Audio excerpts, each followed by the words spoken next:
Many years ago, I came across a few lines in a book that I connected with. They were, "It's easy to judge, but you never know another person's heart, what gives them strength and what breaks them down." I have learned to listen more and speak less. The result has been eye-opening conversations and inspirational moments that I have shared with you right here.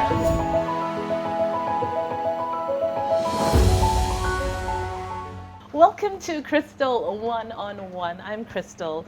We are on location at M Maison at Quality Hill Mall. And today I have someone who is very well known for being notorious and outspoken, I will say. Many people know him as Denzel, but I think your names are Charles Munyeretsi, yes? Yeah. What's the middle name? Or are they like two middle names? It's always been the government names, as I call them, which is Charles Muireti. My family used to call me Sunday. Back in the day, because I was born on a Sunday, and I think it was one of those pet names. Okay. Yeah. But Denzel came up, interestingly, when I was with you on radio. The first time I did radio here in Uganda. Yes. It was a name that I had been using a lot in Namibia when I lived there. And when I came here, I decided to just take it on. Okay. 'Cause I remember you asking me, actually, Yes, you're like, I'm what like, name are you going to, we can't, you were like, you want to go by Charles? And I'm like, oh, Charles actually I was sucks. like, Charles is a bit, Yeah. I'm sorry to say to all the Charles, but for radio was a bit like, maybe Charlie, but Charles is Yeah, Charles is very, and it's very colloquial as well. Sorry, not colloquial, colonial. colonial, Yeah. formal. Yeah, very Like, formal. You'd think of very Prince Charles, you see? It's Yes, I know, yeah. That whole And arrangement. I think that's what my dad was hoping when he named me that. Look at what happened. Well, welcome to the show. Great to have you here. Nice Sorry. to have you. Again, I'm always interviewing people, so I need to remember I'm on the other side of the table this Actually, time. I think the last time, or maybe two times ago that I saw you, you actually interviewed me. So, yay! Now I get asked the question. Go right ahead. Although I've done this on radio as well, there's a time I kind of interviewed you as well. Yeah. I don't think you remember. When was that? On Stanu? Yes. No. We kind of co-hosted a show, but I was asking you Yes. Mostly. For a very short while. Okay. Yeah. But your family calls you, okay, they used to call you Sunday, but I think they also call you Charlie, don't they? Yeah, they call me Charlie, yeah. They call you Charlie. Yeah. All right, so let's start at the beginning. Right? Born here in Uganda or outside Uganda? Born and raised here. Born and raised here. Surprisingly. Do people surprising always say even for to myself. you don't seem Ugandan, you Yeah. don't look Ugandan, you don't sound Ugandan? Yeah. So I was born and raised here in Zambia Hospital, not too far away from here. Okay. Jack and Jill, not too far away from here as well, That's down the just- road. Okay. I'm in my zone right here, and started off school. Primary school was Buganda Road. High school became a muddle. Okay. There was quite a number of high schools. 7 in the end. 6 yeah. years. Wait. We're supposed to do just 6 years. Yeah, And you did 7 schools. I did 7 schools. Wow. There's a point I did 3 schools in one term. So my high school was it was a coming out of my shell experience for me. And as you know, the traditional Ugandan school isn't the place where they accept people to come out of their shell. They want you to be a certain way. Okay. And I broke out. was I that said, the no, issue? I want to be this kind of person. Huh? Was that the issue? Or? That was predominantly the issue. I mean, there were a couple of times when, this one particular school had no pretty girls. That was just enough of a reason to rebel, but... What do you mean? I mean, how do you even say, oh, I'm not happy here? I mean, how did you even have that conversation then? That was the core of the reason that I remember we ran away from school to go to a nightclub. Okay. Because there were just no pretty females at school. And I just like, you know what? We got to see something. We got to interact with some real people. So we went to a nightclub and they found out literally in 2 weeks that I just checked into the school. The 3rd week I was being packed up. Yeah. Wow. Yeah. I'm not going to ask which school that is, because I'm thinking of all the poor ladies who were in class with you at that time. There were no pretty girls in the school. Okay.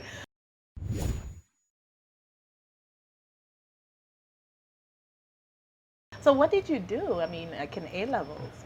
You mean like what did I study? Yeah. interestingly, again, I went in for sciences, Oh, even though I come across as an artsy person. I am an artsy person. yes, you are. And I still have very vivid memories of when I should have listened to my teacher. I used to crack jokes, so I'm always a joking kind of person. I always used to crack jokes in class. And I never forget one of my teachers, Mr. Mabin. I still remember his name. One time, he's just so sick and tired of punishing me. He's just like, how did you end up, he was frustrated. How did you end up in my class? Like, he's just like, what are you doing here? You need to be, literally, science is on the other side of the school. And he's like, you need to be on the other side with the art. How did Like, you what end are up you doing here? Yeah, and I'm just like, sorry, bro. But surprisingly, I used to manage with the sciences. Okay. Up until now, I'm fascinated by the sciences. I think So, about like, you were 2 nights strong ago. with math and like physics, or I think general sciences, for example, medicine, I'm very, very amazed by for example, the human body. I follow all these blogs and these podcasts about surgery and what happens inside the body. I begged my friends who are doctors to let me in for an autopsy. It's kind of freaky like that, yeah. So, okay. I'm into the gadgets. Processing. Away from that side, I'm into the gadgets. I love the gadgets and understanding them. That But I comes think, across on air. huh? That comes across on air. That Yeah? you're big into the gadgets and tech. And Yeah, all I of guess that. so, yeah. I think for many people who either work on radio or in that space, there's a geeky element to you, if only because you want to know what's going on in the world and what's new. I don't know if I'd call it geeky, but I'd probably call it inquisitive. Just inquisitive about how things work. Yeah. Yeah. Well, some people are like, okay. Yeah, I know, borderline freaky, but yeah, I'm just very inquisitive about how things work. I think I've always been that kind of person, from the government to just the human mind. I used to read a lot of psychology, trying to understand why certain people act this way, some people act a certain way. Okay. My dad also used to be one of my case studies because he was a weirdo in his own way. How? He was he used to work in the service industry. Okay. So he was a pro at what would I call it? Putting up a face. And as a young person growing up, it never made sense to me. Okay. For example, when people come to the restaurant, there's certain clients that he evidently hated, but he was always so kind to them. And I never understood it as a young man, as a young boy, rather. But you knew that he could not stand them. I knew he couldn't stand them because he'd talk, ill about them later. He'd just be like, oh, I can't stand that person. And I think they were either too picky with their orders or something. But every time he met them at the restaurant, he was so friendly. And I used to look at him like, what's going on here? And he never explained it to me. And I guess I was too young to understand it, that he was only doing his job. When you're a waiter or waitress, you got to put that front foot, you know what I mean? And when you come to the back, you're like, oh, I can't stand that person. Okay. So he was one of my first ones. He always got me curious about how human beings can be they can flip like that. Yeah. Or be two-faced in a Sorry? way. Two-faced in a way. Yeah. So I started reading a lot of psychology. One of my dreams was to become a psychologist, actually. I did a lot of self-help. I did enroll for psychology online with an online university. When I mentioned I wanted to do it, my parents, they were like, that's not what you do with your life. So, I went into university during the IT bubble, when IT was the in thing to do. Yeah. I think it is It still was pretty to a certain, new at that point. At that point. It had just, computers were really really taking over, I would say. So they were very insistent on entering the IT world, which made sense. There were a lot of jobs coming up and so forth. I tried that for a while, for about a year in the university here. And one day I'm inside that class and I listened to this Indian lecturer. And my coding was okay and stuff. Again, I used to manage to coast through. But I asked myself, what am I doing here? What am I doing here? And I remember walking out of class that day and I never walked back. I just said, I'm done. Did you have this conversation with anyone, or you?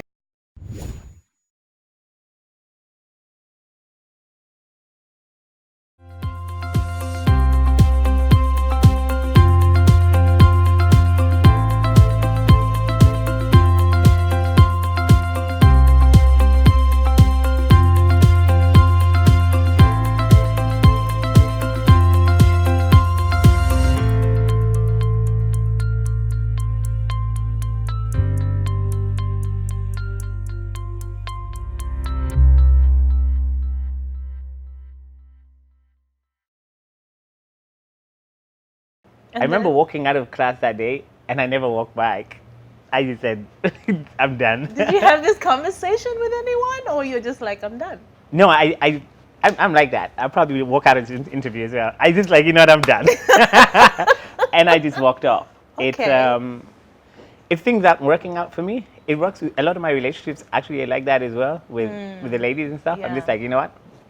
I literally just put full stops immediately. I'm just like, peep, Wow. I'll see you around. Okay. I mean, I do remember like a couple of years ago, we were talking about relationships, and you were saying that you'd never really had like No, up until now, he did say up until now. I'm going to focus on that. I'm trying one actually. You are trying. Yes, I'm trying So one. up until Last now, so that Thursday. brings us to Last Thursday, I got change. kind of drunk and asked somebody out. Somebody I've liked for a while. Seriously, that's your version. We're not going It's to the take you truth. seriously. It is the You truth. asked someone out? Yeah, we got into an understanding to keep it low key. Okay. We're both artsy people, so maybe it might work out. But otherwise, I'm very particular about certain things, and I'm also a little complicated myself. Ah.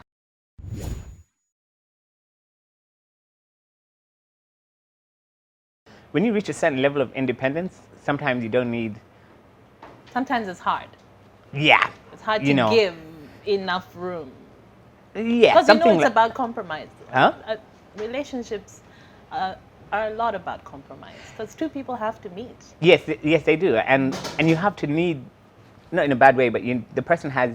You're in a relationship because you're getting something from that person as well, and I think over the years I've just grown used to being independent, and I cook for myself, I run my house fine, I run my bills, and I do all these things pretty much on my own, and they don't fall apart. If you entered my house, you'd be very surprised. And I cook and stuff, and pots and pans and all that.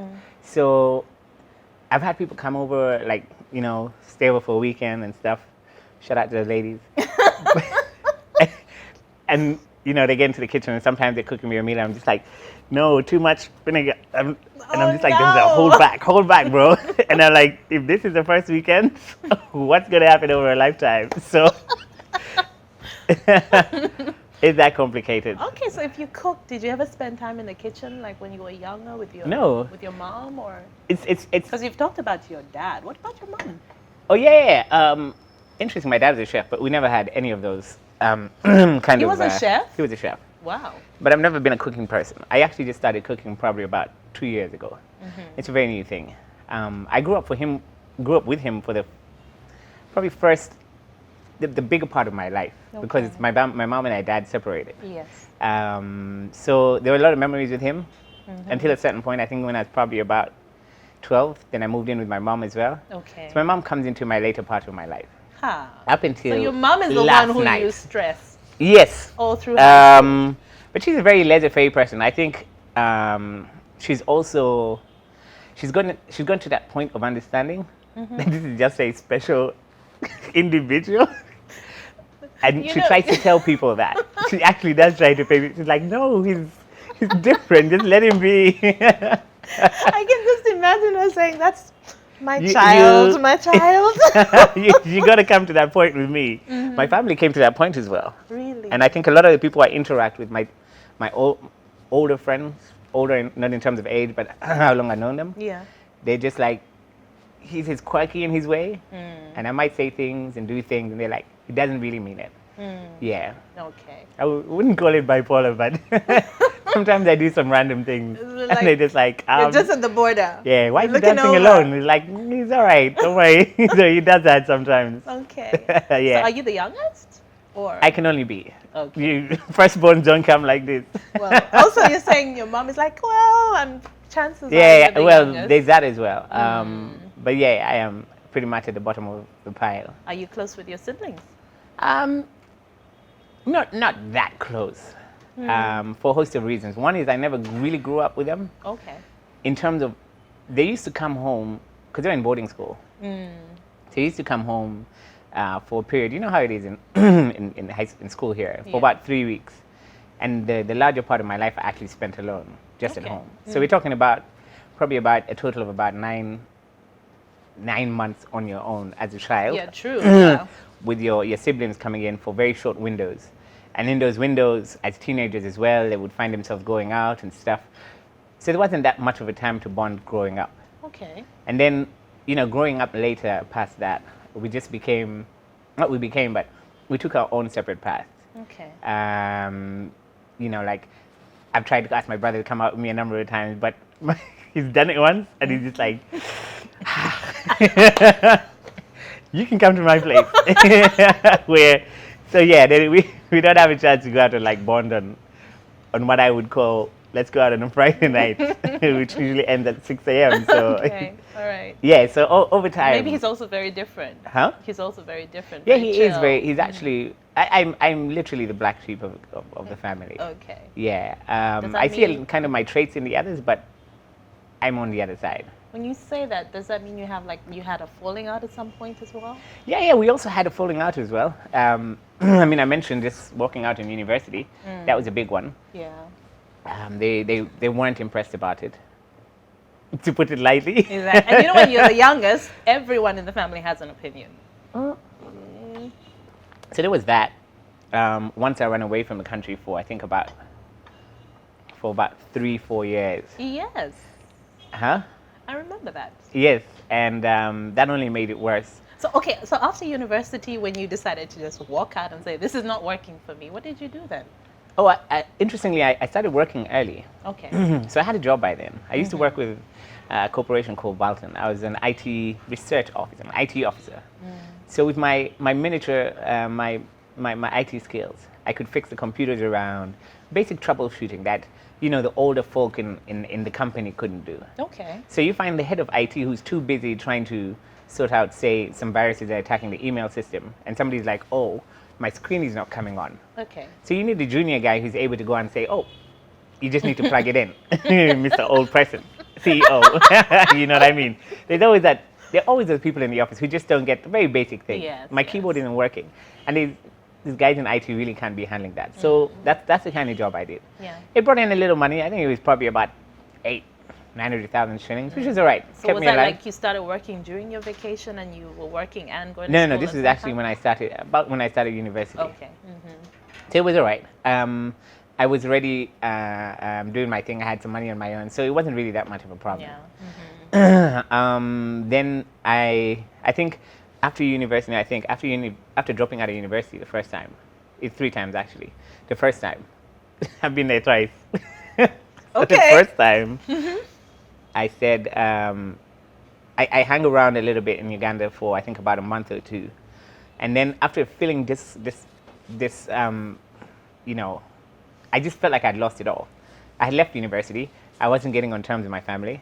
And personally, I didn't feel at peace in myself, even with my job, the IT job. Okay. So I just got to a point and I'm like, I need to go on holiday. So I went on holiday. And when I went on holiday, I realized leaving the country was a good thing for me because I was on my own and I didn't have my friends distracting me. Okay. And I was able to discover myself. So when you say your friends distracting you, what does that mean? Like you Friend had- distracting you is, let's go out this weekend, there's a party now. So it was always out going. There's out, always something out, happening. out, Yeah, out. you young people, there's always something happening. There's a drink up here, Monday, Tuesday, it's always happening. Okay. It's always popping. So you felt like you weren't building yourself. Yeah, I didn't have time to think. Okay. You hang over in the morning and I say, oh, and you're not in school right now. So, it's work. I go for Cycle. my job and then, I was on the internet and something was always taking me up. And when I left and I went first I was on a bus, I just had so much time to think to myself and I was like, wow, I've never done this in my life. Where did you go? I ended up in Namibia. By bus? Yes. Okay. It's a very long journey, but it was a worthwhile journey. Who did you know in Namibia? I had a sister there. Okay. Yeah. So I went to stay with her. And I stayed with her for, I think, about 2 weeks, which is my holiday. Then And then? the kicker. So I was supposed to be coming back to Uganda. That didn't happen. Yes, because I remember you telling me. You're like, I went and I just decided to stay. Yeah, I did decided to stay. Like she took me to the bus station. I remember it so well. I felt so sorry for her. She took me to the bus station. I had everything packed up, blah, blah, blah. I put my bags in the bus. And she's like, all right, see ya. And she drives away. And I just get a bus cab, like, oh God, I forgot something at home. I had already booked a hotel. I just stayed there. Okay. It was a big one for her because, one, I had overstayed my visa. I ended up overstaying my visa, and she had applied for it, so she could get into trouble with the work and Yes. stuff. I hadn't looked at it from that perspective. I just a young guy trying to find myself. So yeah, they got really mad at me, and she never forgiven me for it. I don't think she has. Okay. I really up could have to messed now. up a lot for her, Yeah. from her family, marriage, and stuff, work. There's a lot I could have destroyed. But you know, when you're a younger person, you never think about it from that perspective. Yeah, so So what did you do? You had your hotel, and then yeah, I hit to a hotel. I ended up camping actually. It was the easiest, the cheapest option. It's always the cheapest option to backpack. Yeah. It cost me about $3 to backpack a day, a night. So I found a place, paid up like about 50, 60 US. And I was covered for about 2 months. And I now just try to figure out what to do with my life. I used to literally just take walks and sit down in places and just chill, you know? Denzel, what's up? What do you like? Literally just chill. I'd read books and stuff like that. The money started to run out, obviously. yeah, that's what I'm thinking. So- How much did you have? it runs out pretty fast. So I ended up doing what a lot of, you know, people on that level would do, which is start waitering at Yeah. this random restaurant. So I go into this restaurant, and I've always, I think, been an approachable person. So I go up, talk to this woman. I'm just like, listen, I'm looking for a job, blah, blah, blah. And she presumed I was from the country. And she's like, cool, you know, I'll give you something to do. And I started off trainee. She loved the way I interacted with people. And she's like, you know, I'll have you on permanently. Okay, because you do So- have a big Yeah. personality. So that worked out for me. Okay. Mm, You didn't need, I mean, okay. Sorry? This is a long time ago, but didn't you need like some papers or work permit or of or course, you had an understanding? usually for waiters and waitresses, it's casual labor. So they don't have anything like that. Okay. Yeah. And I think it wasn't that stringent as well. Okay. Yeah, Namibia is not a very stringent country, especially when you're inside. And you're being paid cash. So Okay. it's not like they need to go to your They're bank being or paid anything like like, weekly or Yeah. Well, that. It became a problem when I moved on to radio, though. So one day I'm serving these people, and one of them happens, and I'm having a great back and forth with them. And this guy's like, what are you doing waiting tables? So I'm like, you know what, I'm just trying to figure myself out. So he's like, you're a very entertaining person. You need to be either behind a camera or something. And I'm like, interestingly, I used to be on TV a long time ago, but he's like, listen, someone's opening up a radio, somebody has a radio station, and they have an opening. I can recommend you, and you know, you give it a shot. Like in the movies. So I'm like, yeah, why not?